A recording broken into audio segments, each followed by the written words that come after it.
Babangon sa makabayang serbisyo publiko.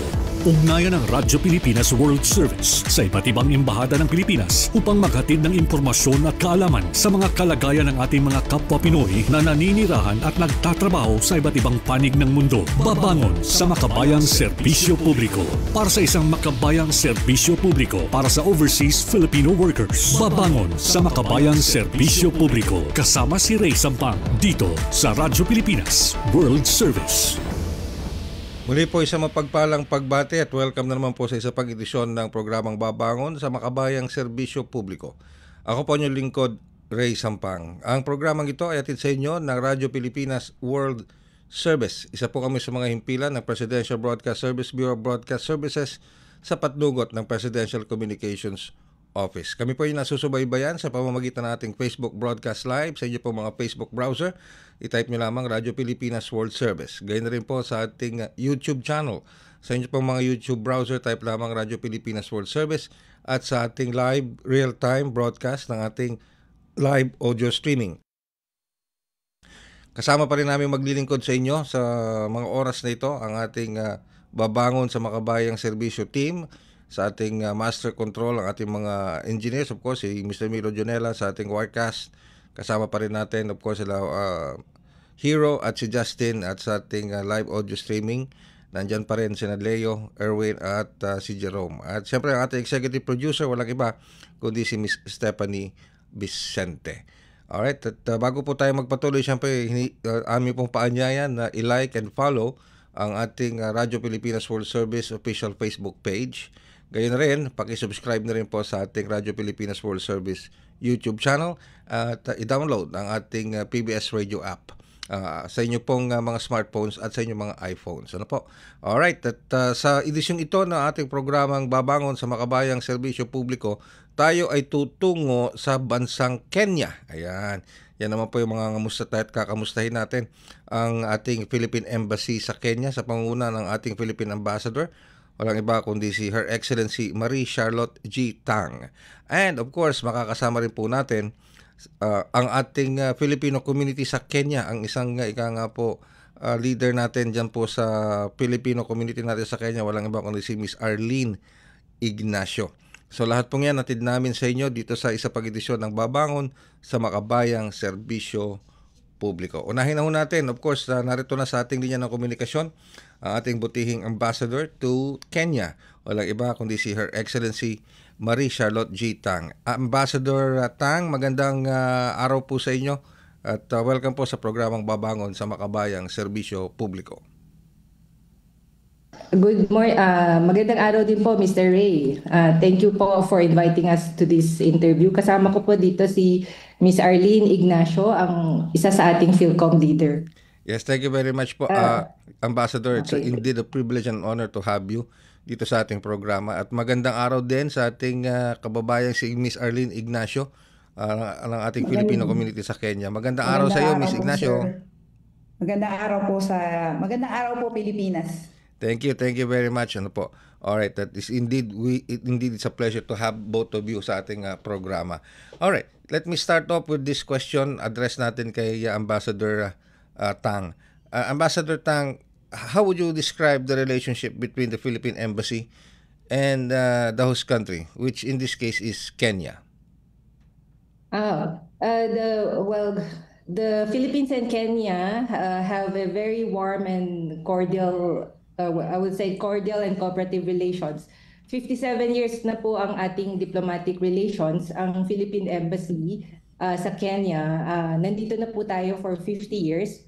So ang Kenya po ay isang gracious host sa atin at sa ating mga Filipino community. So we share similar values: democracy, peace, rule of law, sustainable development, priorities of yung mga developing countries, and commitment to multilateralism. Tapos ang Kenya, they value our community, Filipino community members for their professionalism, compassion, contribution to local sectors such as education, healthcare, and other development work among other sectors. So on economic relations, medyo it's a bit modest. but we're working on it. But we have very practical and functional cooperation that are meaningful. For example, we share our experiences on diaspora management because we have a head start on it. And then we also cooperate on building climate resilience, capacity building, women's empowerment. These are issues which are both important to Kenya and the Philippines. This year nga po, early this year, we turned over to mga disadvantaged women ba sa Turkana County. Ito yung county nila na very dry, suffering from drought, livelihood tools para to help them, to capacitate them para makapagtrabaho sila kahit na tagtuyot yung lugar nila at konti lang yung opportunities para mabigyan yung mga kababaihan ng dignity at build their resilience. So dinaan po natin to sa UN FPA, na-appreciate na rin po ng Kenya to. And in terms of culture naman, sikat ang Philippines dito for our teleseries. Okay. Sikat sina Jericho Rosales, yung si Ina Ina Makaspak. So pag binanggit mo Philippines, una nilang sasabihin si Ina. Okay. they parang household name sina Ina Makaspak saka yung character Jericho Rosales. Ganon. Tapos sino pa yung next week actually, may delegation po from Kenya na pupunta po sa Philippines para makilahok sa Philippines-Kenya Joint Commission on Bilateral Cooperation meeting. So ito isang mechanism kung paano mapausad ang bilateral cooperation sa iba't ibang sector. Sa iba't ibang sector. So Alright. yun po, in a nutshell, that's Philippine-Kenya relations. Alright, very very striking sa akin 'yan. Kilala pala ang ilang mga showbiz personalities o ilang mga Filipino personalities diyan sa Kenya. Jericho Rosales is di ba, artista ito di ba? Mga television series ba ang pinag-uusapan natin dito, Yes po. Ambassador? Ito yung Pangako Sa'yo. Kung naalala niyo po yung lumang Pangako Sa'yo. So hanggang ngayon, pag binanggit mo si Jericho Rosales, kilala nila sila. He's like a household name. Wow. So kahit sa Tanzania, it's the same. Ganon, So I okay. believe he was visiting Tanzania a few weeks back. Sa immigration pa lang nakilala na siya. Wow, okay. So yun. Alright, talaga naman po. It's okay. Pero nabanggit po ninyo, Your Excellency, more than 50 years na po ang ating diplomatic relations. Tama po ba 'yun? More than 50 years? Yes po. Alright, okay. Tama po. Alright. But sa ilalim po sino po ang nasa ilalim ng jurisdiction ng ating Philippine Embassy sa Kenya? May mga consulates po ba tayo spread out the country, ng host country natin? Actually, wala pong consulates, but under ng jurisdiction ng Philippine Embassy, 13 ang countries. So hindi lang po Kenya ang sakop namin, kundi do you want me to list? Medyo marami. Okay. Pero 13 po 13 sila. This includes Burundi, Comoros, Republic of the Congo, Democratic Republic of the Congo, Ethiopia, Malawi, Rwanda, Seychelles, Somalia, South Sudan, Tanzania, and Uganda. Wow, So 13 po sila. ang dami pala. Sa Africa po, 6 lang po yung embahada natin. So 54 ang bansa ng kontinente ng Africa. So among the 6 embassies in Africa, medyo dinistribute po namin yung mga bansa so that we can cover each country. Alright. And Thank you po. speaking of that, napakalawak pala, 13 countries under ang jurisdiction Yes, ng po. ating Philippine Embassy sa Kenya. Pero how many are ilan po ang ating mga overseas Filipino workers na nagtatrabaho diyan sa Kenya? Sa Kenya, maliit lang po. We based on our knowledge, between 200 to 250. But dun sa 13 na bansa na under our jurisdiction, there should be around 1,800 to 2,000 Filipinos na alam namin na there could be more. But this all depends on kung they registered with us or kung may nagbigay ng information. So it's between 1,800 to 2,000. It can be more, and then nagfa-fluctuate po siya depende sa their movement. And not all of them are overseas Filipino workers. Yung may iba residents na po. Okay. So, Some of them are citizens din. ibig in some sabihin, countries. nakapag-settle na po sila dyan. May mga sarili na silang pamilya with the Kenyan nationals. Tama po ba yon, Your Excellency? Yes po. Not only Kenya, but in the other countries under the embassy's jurisdiction. Alright. So, samantala, Your Excellency, puntahan ko naman yung ating kababayang si Miss Arlene Ignacio. Ano po ng ating Filipino community. Miss Arlene, magandang umaga po muli sa iyo. Magandang umaga po, sir. Alright. Ma'am, matanong ko lang, ilang taon na kayo dyan sa Kenya? Sir, in total po, nasa 18 years na po ako dito sa Africa. Pero sa Kenya po, 9 years na po. When you say in total 18 years na sa Africa, ibig sabihin napunta na po kayo sa iba't ibang mga bansa dyan sa Africa. Yes. Yes po. At sa Kenya, ilang taon na kayo sa Kenya? 9 years po. 9 years, okay. Yung matanong ko din po, taga saan po kayo dito sa Pilipinas? Originally from Tondo, Manila po, pero residing mo na po ako talaga ngayon sa Baliwag, Bulacan po. Alright. Ngayon, matanong ko din po, kayo po ay napapabilang sa isang Filipino community sa Kenya. Tama po ba? Ano po, Miss Ignacio? Yes po. Ano pong pangalan ng organization ng Filipino community natin dyan? Sir, in process po yung registration, legalization ng samahan po ng mga Pilipino dito. Ang pinaregister po namin is the Filipino community in Kenya. Filipino community in Kenya. Yan. Yes Alright. po. Okay. Sa ngayon po, ilan po ang mga members ng Filipino community in Kenya? Sa unofficial po kasi hindi pa po lahat nakakapagbigay ng documents kasi in the process pa nga po. Meron po kaming nakikitang nasa 150 po. 150. Pero Kenya pa lang yan na pinag-uusapan natin, ano? Opo. Okay. Now, alright. So, ano po ang masasabi nating experience sa paninirahan natin sa Kenya? Or sabihin na natin yung naging experience nyo sa paninirahan sa iba't ibang mga bansa dyan sa Africa and particularly sa Kenya. Sir, yung experience ko po way back is mahirap po kasi mag-a-adjust ka po talaga. Iba yung lengguwahe dito, yung kultura, yung pagkain, yung weather. Pero imagine niyo po na pag sinabi po kasi nating Africa, ang tingin ako, lalo na po ako nung bata-bata pa ako is mainit. Hindi po pala lahat ng parte ng Africa is mainit. Mahirap po mag-adjust ng language, although nagsasalita po sila ng English. Hindi naman po kasi mandatory na kailangan mo matuto ng lengguwahe nila, which is Kiswahili, dahil marunong po silang mag-English.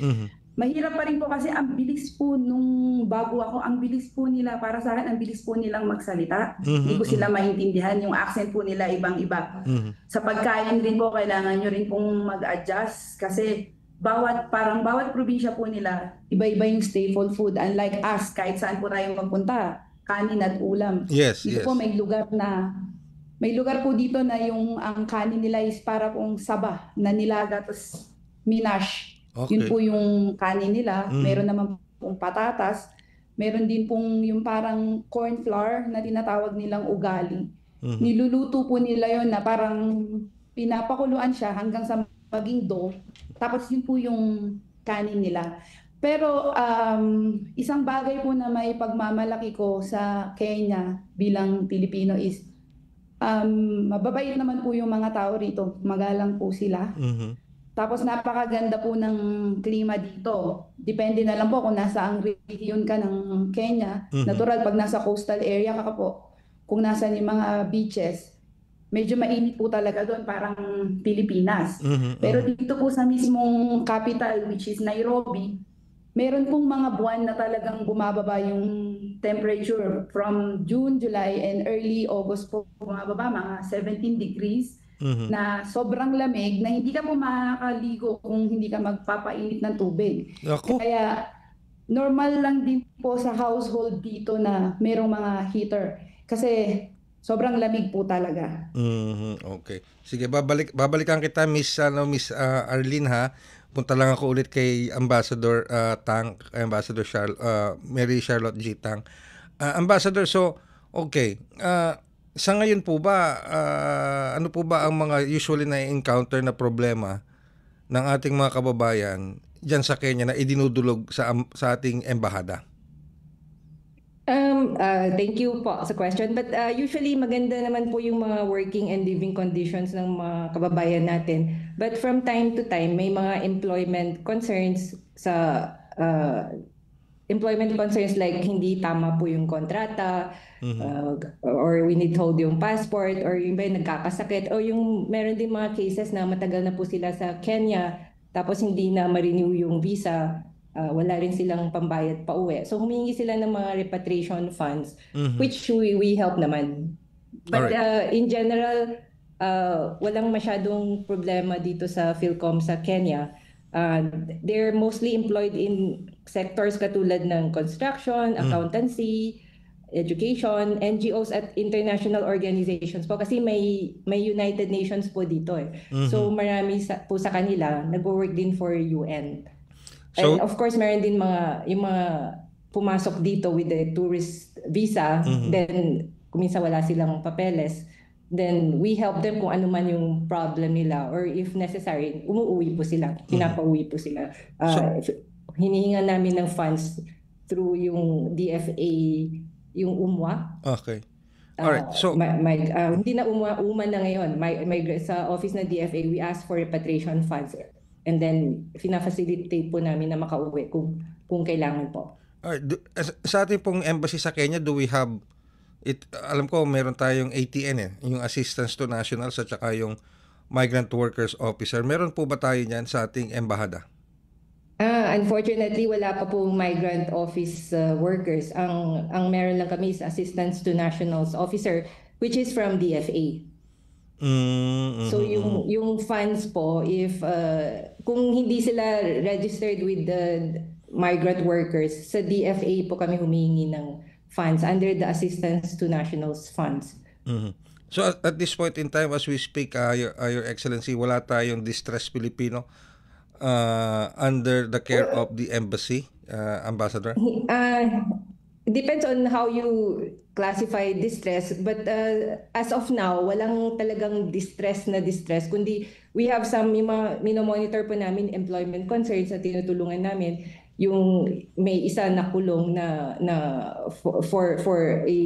na malapit na siyang maparol, yung mga ganun lang, binabantayan lang po namin. Tapos may yung employment, yung pumasok, napaso yung kontrata at hinold yung passport habang nire-renew po yung kanyang visa. Yung mga ganun po. Tapos, pina-follow up namin sa employer na i-release yung passport kasi hindi naman pwedeng i-confiscate.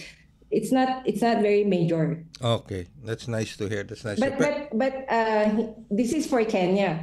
For the entire region, hindi po matanggal yung peace and security concern. So lagi po namin binabantayan yung mga security situation ng mga iba't ibang bansa. So like you said, ano po, Your Excellency, 13 countries, ano, ang under? 13, yeah. And then some of them still have security concerns. So we monitor the situation and issue timely advisories as necessary po. Ayun, okay. So sa ngayon po, Ambassador, itong binubuong Filipino community, like what Miss Arlene Ignacio said, pinaparegister pa nila itong Filipino community nila, yung Filipino community in Kenya. Pero bukod dito, meron pa ba tayong ibang mga Filipino communities na under the radar ng ating embahada o nakikipag-ugnayan ng ating embahada? Lalo na kasi 13 countries po ito eh. So may idea po ba tayo kung gaano karami yung mga Filipino communities na yan? Yung Filipino community in Kenya, it has been existence for a long time.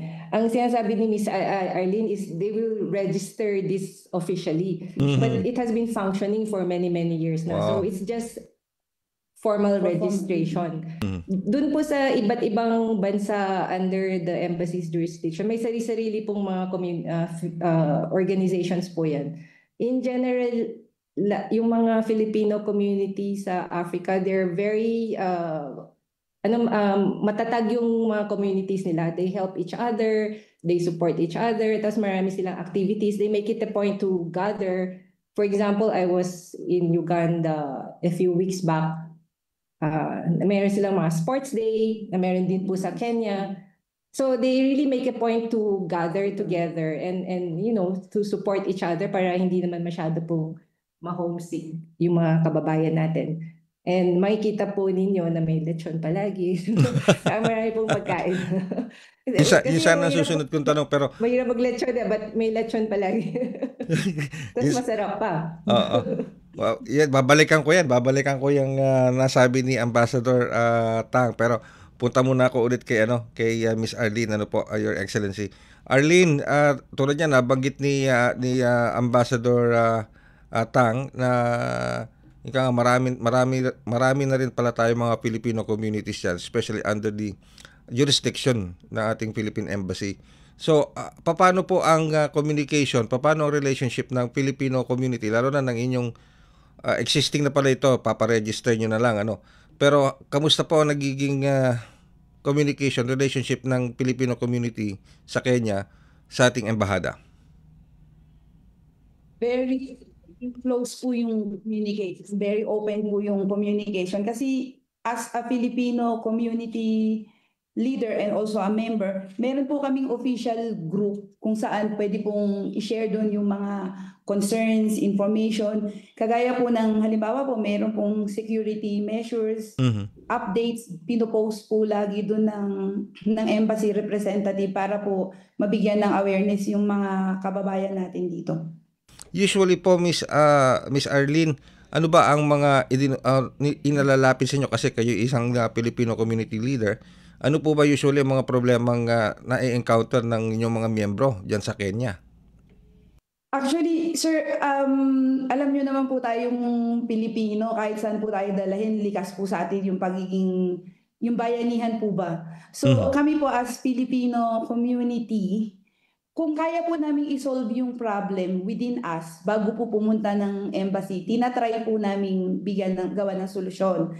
Pag medyo mabigat na po at kailangan po talaga ng assistance ng embassy, dumudulog po kami sa embassy. Ganun pa man po, kagaya rin po nung sinabi ni Ambassador earlier. Pag meron pong mga assistance na kailangan, halimbawa po mga medical assistance, apart po dun sa tulong na nakukuha namin sa embassy, yung pong mga kababayan po natin dito, minsan po nagko-contribute po para makapag-share. Wow, okay. Napakaganda po niyan, bago yung mga problema, sinosolve muna ng Filipino community, at kung talagang hindi na kaya, doon lang tayo pupunta at hihingi ng assistance sa ating embahada. Ganun po ba yun, Miss Arlene? Yes, sir. Kasi gaya nga po na sinabi ko, with my 18 years stay sa Africa, alam na rin po namin na maraming ang nasasakupan yung jurisdiction ng Kenya. Kaya pag meron po kaming kaya talaga namin, kami po muna talaga para makatulong din po sa hindi lang po sa kababayan natin, to lessen din po the burden ng embassy. Okay. So, pero like I said, matanong ko rin po kayo at saka si Ambassador. Your Excellency, matanong ko lang, nakarating na po ba dyan itong tinatawag na serbisyo caravan ng Department of Migrant Workers? Kasi ang nabanggit nyo kanina, wala pa tayong MWO, Migrant Workers Officer. So, ang DMW pa, Department of Migrant Workers, nakarating na dyan sa inyo para magsagawa nitong serbisyo caravan? Hindi pa po. Ayun, okay. Sige, at maitanong natin, madalas po kasi namin nakakapanayam dito ang DMW, Secretary Hans Leo Kakdak, o kaya si Administrator PY Kaunan, at maibulong man lang natin na kinakailangan din ng serbisyo caravan dyan sa Kenya. Okay.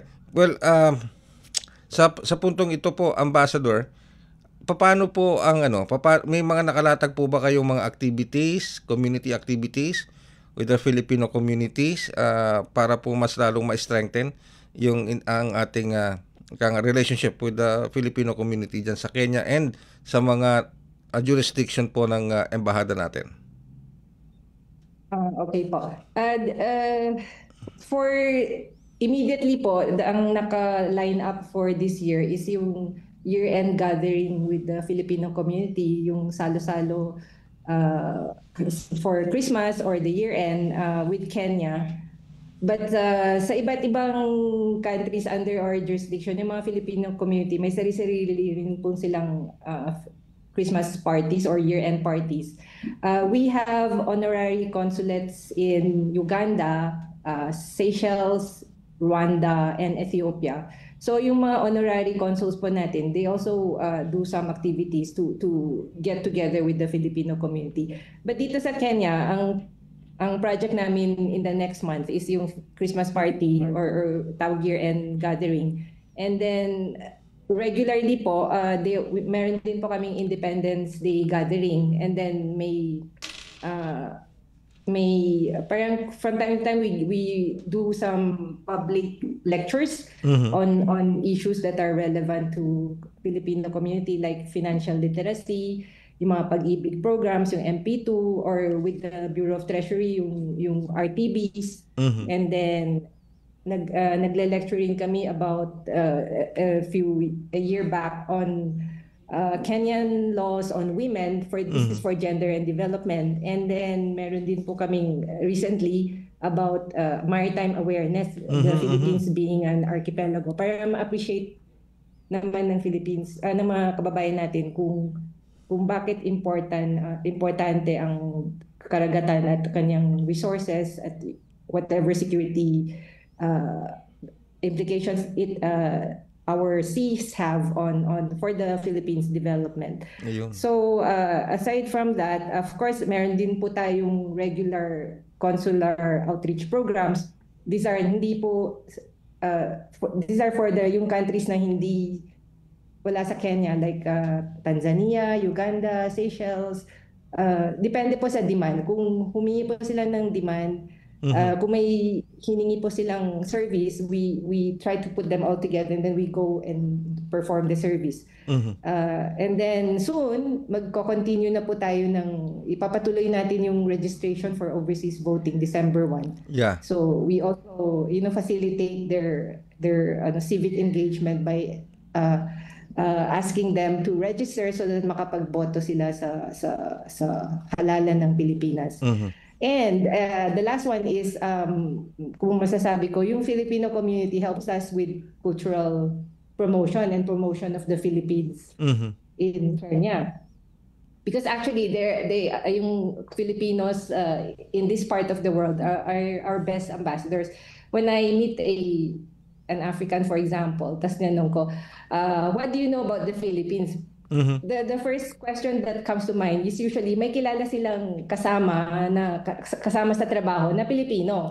And usually, ang impression na binigay nitong Pilipino is very professional, very warm, very hospitable. So maganda po yung impression. So yun. So yung Filipino community, they help us with promoting the image of the Philippines.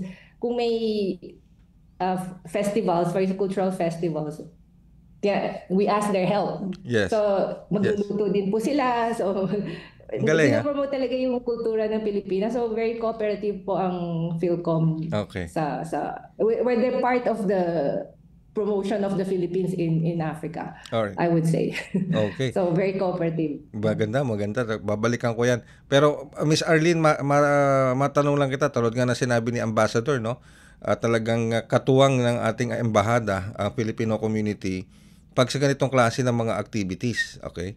So, kasama na ba dyan, Arlene, itong suportang binibigay nyo sa ating embahada, itong mga cultural performances? May mga cultural performances ba kayong ginagawa kung sakasakali mang kailangan ng embahada ang ganitong klase ng tulong mula sa Filipino community? Sir, meron po. Kasi lagi po, kagaya nga po ng sabi ko earlier, yung communication between the embassy and the Filipino community is open. So, pag meron pong, halimbawa po, kailangan po ng cultural presentation, nakikipag-coordinate po yung embassy sa Filipino community. Tapos, yung mga kababayan po, ginagather po natin na para mag-practice kung ano man po yung pwedeng i-present. Tsaka ang napaka-innovative, sir, ng Pinoy, kasi kahit malayo po kami sa Pinas, nagagawan po namin ng paraan makapag-provide ng mga traditional costumes natin. Wow, talaga? Okay. Yes, sir. Well, kanina nabanggit ni Ambassador, yung lechon no? Lechon.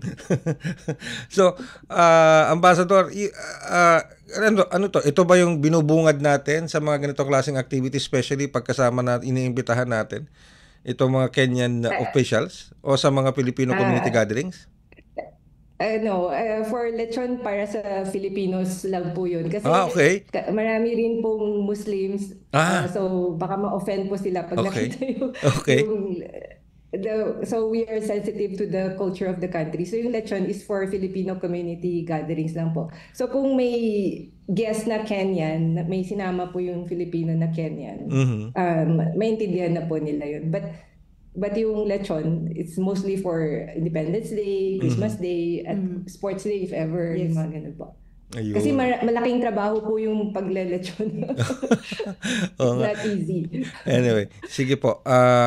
Balikan ko lang po si Miss Arlene para sa aking huling katanungan. Miss Arlene, kanina nabanggit ko tanong ko kung ilang taong ka na sa Kenya, saan ka rito sa Pilipinas. Pero do you see yourself, nakikita mo ba ang sarili mo na magtatagal pa dyan sa Kenya? At ano ba ang trabaho mo at source of income mo sa Kenya? Sir, kasi sir syempre may mga obligasyon, responsibilidad po tayo sa buhay. So medyo magtatagal pa po ako. Tsaka sir, in particular po sa akin, kaya po ako nagtatagal dito kasi nandito po yung family ko na. Sir, nagtatrabaho po ako sa isang construction company, sir. Matagal na po ako sa kanila.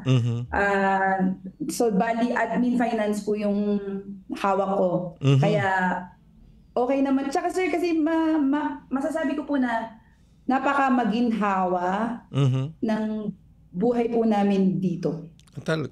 Okay. Alright. So, maginhawa ang inyong buhay dyan at wala na masyadong you don't see any problems kung talagang magtatagal pa. Nabanggit mo, kasama mo na ang iyong pamilya diyan. Ang mister mo ba ay Pilipino o Kenyan national? Pilipino po. O diyan na kayo nagkakilala? Hindi po. So dumating po ako dito sa Kenya, may asawa na po ako. Sa Africa po, may asawa na po ako. May anak na rin ako, 3 po yung anak ko, bali yung unang anak po namin, yung panganay sa Pilipinas pinanganak, yung pangalawa po sa Uganda, tapos yung bunso dito po sa Kenya. Okay, alright. Pero matanong ko lang, matanong ko nga pala si Ambassador. Pag ganung klase ng sitwasyon, Ambassador, do we consider them as still Filipino citizens, yung dalawang anak ni Arlene? Yes po. Under Philippine law, kung ano yung nationality ng mother, hawak po dala po nung bata. Unless tumanda siya, i-renounce niya. But Filipino citizen siya. Tapos pareho naman silang Filipino eh. Yes. O nga pala. Tsaka to add on that po, sir, iba po yung batas ng mga bansa dito. In particular po, both Uganda and Kenya, medyo same yung rules nila. Hindi po kagaya ng ibang first world country na kahit same Pilipino ka, pag pinanganak yung anak mo doon, at dagdag yun. Magiging, halimbawa, American or what. Dito po sir, kahit dito mo pinanganak, hindi pa rin po national. Bali, maghihintay pa po tayo ng mag-18 years old yung mga bata. Tapos magdi-decide sila kung gusto nilang maging Kenya national or Uganda national. Tapos magre-report po sila, mag-a-apply po sila. Tapos since dito po kasi sir, sa atin po di ba, ano ba yung ethnic group na tinatawag natin? Sir, dito po kasi parang ang tawag nila tribe. So pag after 18 years old, like in Uganda, sir, pag nag-18 years old ka, bibigyan ka at nag-apply ka ng maging citizen, bibigyan ka po nila ng choice kung anong tribo mo gusto. So at saka yung anong local name ang gusto mo. Ganon. So talagang Yes, you have the freedom to choose kung saan talaga, kung kanino mo talaga gustong mapabilang na yung word na tribe nila, The same goes with the children born from both Filipino parents. So sakasakali, nasa choice pa rin ng bata o ng individual. Okay. Alright. Arlene, siguro gusto ko man pahabain itong usapan natin. Dami ko pang tanong, kaya lang we're running out of material time. Pero Arlene, siguro ano bang mensahe mo sa ating mga kababayang Pilipino, lalo na sa inyong Filipino community, at dito sa mga kababayan natin sa Pilipinas na Alam mo naman, marami tayo pa rin mga kababayan na gustong mag-ibang bansa magtrabaho sa labas ng bansa.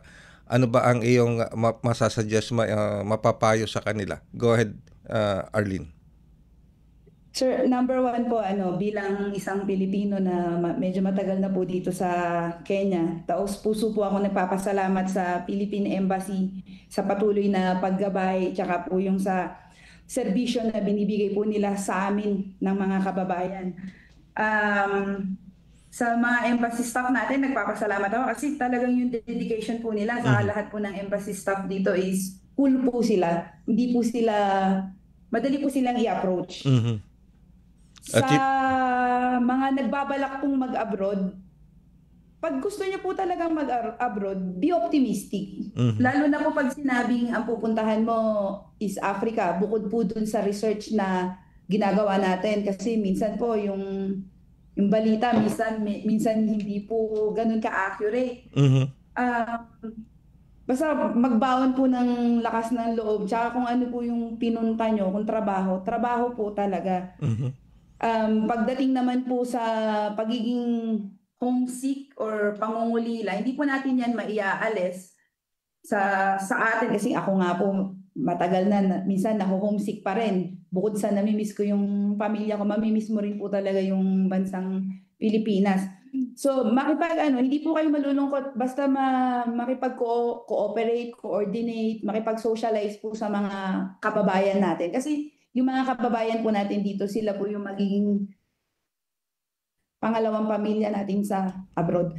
Saka siguro po kung may mensahe po akong gustong iparating sa mga kababayan natin, in particular tungkol po sa Kenya, huwag po kayong matakot magpunta sa Kenya kasi maganda po yung klima, mabait ang mga nationals po dito. Pagdating po sa food, marami naman pong resources para makapag-adjust. Alright. Napakagandang mensahe, kabayang Arlene. Alright, Ambassador, Your Excellency, siguro po inyo pong mensahe at yung pong